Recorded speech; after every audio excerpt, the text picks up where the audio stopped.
Балалар, өткенгі сабақта біз электрондық поштамен жұмыс істеуге үйрендік. Ал енді тақтаға қараңыздар. Менің сұрақтарыма жауап беріңіздер. Бірінші сұраққа кім жауап береді? Электрондық пошта тарихы қай жылдан басталады? Электрондық пошта тарихы 1965 жылдан басталды. Иә, дұрыс, жақсы отыр. Екінші сұраққа кімдер email бағдарламасын ойлап тапты? Лори Моррис пен Том Ван Век email бағдарламасын ойлап тапты. Жақсы, дұрыс. Келесі сұраққа кім жауап береді? Email.ru почта арқылы не істеуге болады? Email пошта арқылы тез ақпарат алуға болады. Кім жалғастырады жауабын? Достарымен жылдам байланысқа шыға аласың. Жақсы, тағы? Фотосуреттерді жіберуге болады. Иә, дұрыс, тағы? Мереке кезінде сыйлықтарды жіберуге болады. Ал енді электронды поштаның ерекшелігі неде? Оның жылдамдығында. Иә, дұрыс, жақсы, жарайды. Сіздер маған электронды поштамен орындаған тапсырмаларды жібердіңдер. Ал енді балалар, маған Максим не жіберді? Мен хат жібердім. Тағы, Андрей, сен не жібердің? Мен сурет жібердім. Вероника, сен не жібердің? Мен ай жібердім. Михаил, ал сен ше? Мен қабағыма жадым. Алина, сен не жібердің? Мен досыма хат жібердім. Злата маған электрон поштаға. Мен мақалды жібердім. Жақсы, рахмет. Қазір балалар тексереміз. Кәнеке балалар, тексерейік. Вероника бізге қандай ән жіберген? Тыңдайық.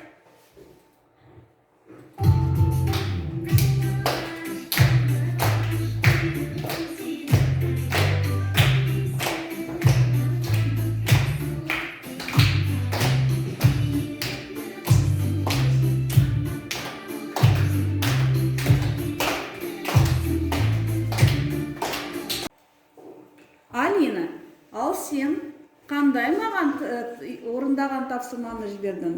Мен досыма хат жібердім. Мен оның халы қалай деп сұрадым. Жақсы, жарайды. Отыр орнына. Мен туыстарыма құттықтау хат жібердім.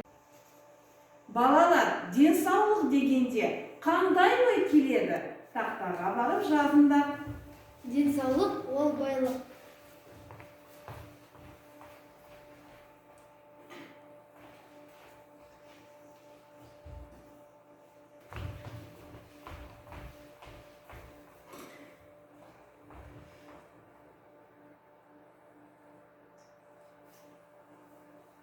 Ол спорт.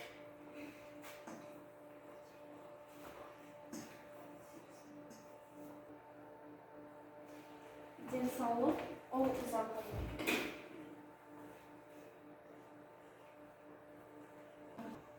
Дұрыс тамақтану.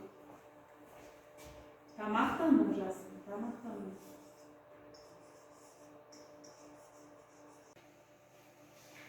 Денсаулық ол күн тәртібі. Жақсы, күн тәртібін сақтауымыз керек. Дұрыс, Динас. Ал компьютер дегенде қандай ой келеді? Тақтаға қарап жауап беріңіздер. Компьютер, интернет. Дұрыс. Хабарласу.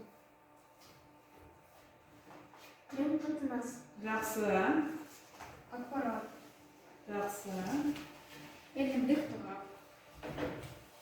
Электрон пошта.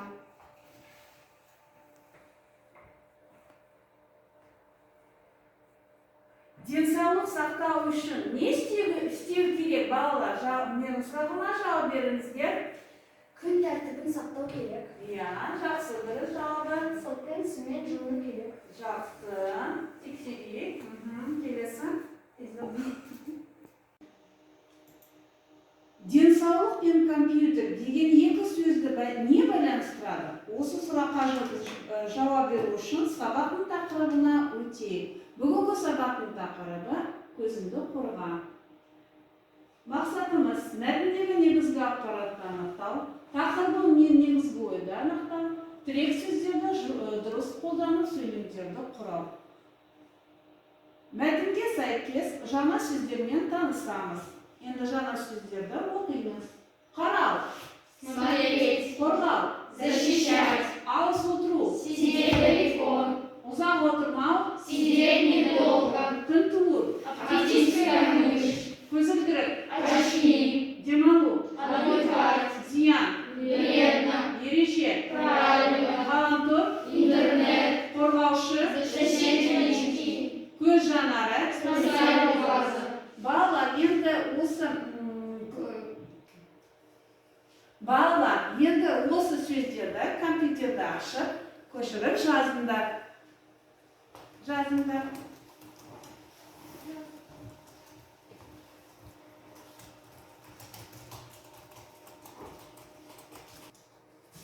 Осы жаңа сөздермен сендер сөз тіркестерді құрастырыңдар. Енді маған айтыңыздар, кімге қандай сөз тіркесі құрастырылды? Ұзақ қарау. Дұрыс. Жақсы демалу. Паспорт өте зиян. Балалар, енді иә, жоқ кестесін толтырыңдар. Бірақ та осы жауаптарды қараңыздар. Компьютер не үшін керек?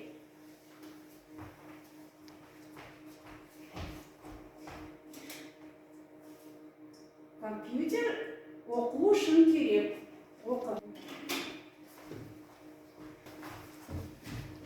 Оқыңдар, сөйлемдерді оқыңдар. Компьютер сурет салу үшін керек. Компьютер электронный поштамен хабарласу үшін керек.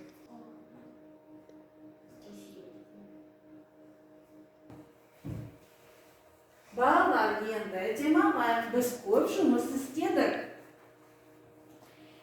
Оңға қара, солға қара, жоғарға, төменге. Көру үшін болашақты абай бол көзіңе.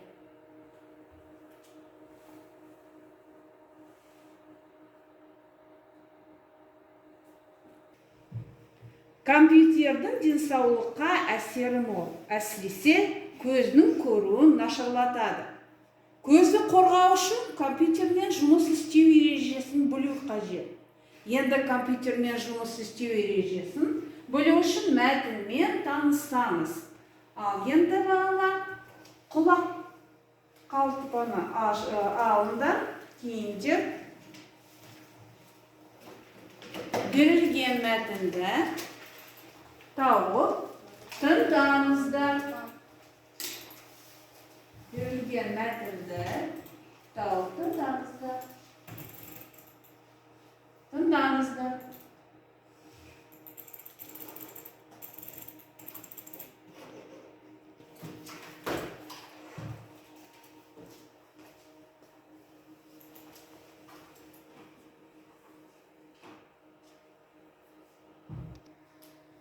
Балалар, енді осы мәтін бойынша сұрақтарға жауап беріңіз.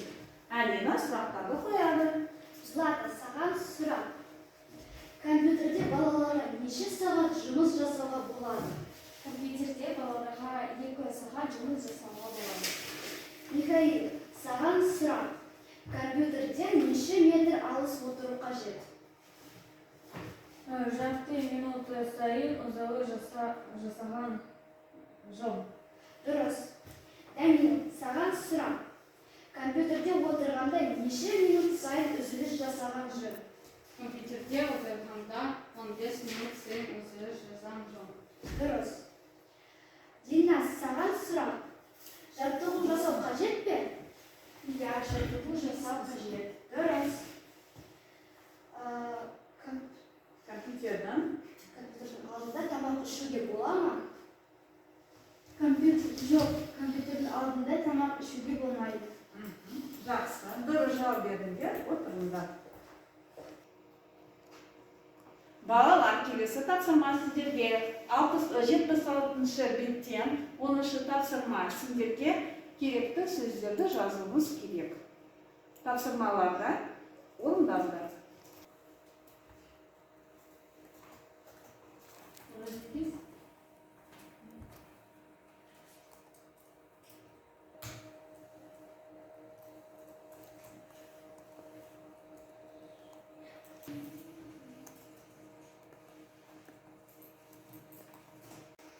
Балалар, компьютер адамның денсаулығына әсер етеді. Әсіресе көздің көруіне әсері мол. Сондықтан компьютермен жұмыс жасағанда ережені еске сақтаңыздар.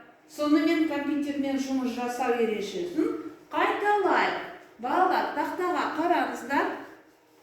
Компьютерде ұзақ отырмау керек. Дұрыс, тағы қандай ереже? Арнайы көзілдірік кию керек. 15 минут сайын үзіліс жасау керек. Тағы кім айтады? Компьютерден жарты метр алыс отыру керек. Тағы кім айтады? Үстелді көп ұстамау керек. Жақсы. Болды ма? Жаттығу жасау керек. Жақсы, рахмет. Отырыңдар. Балалар, осы тақырып бойынша өз пікіріңізді білдіріңдер. Менің ойымша, денсаулық ол байлық. Денсаулық сақтау үшін мен жаттығу жасаймын. Жақсы. Барлық адамға денсаулық сақтау үшін спортпен айналысу керек. Сонда әрқашан сіздің өміріңіз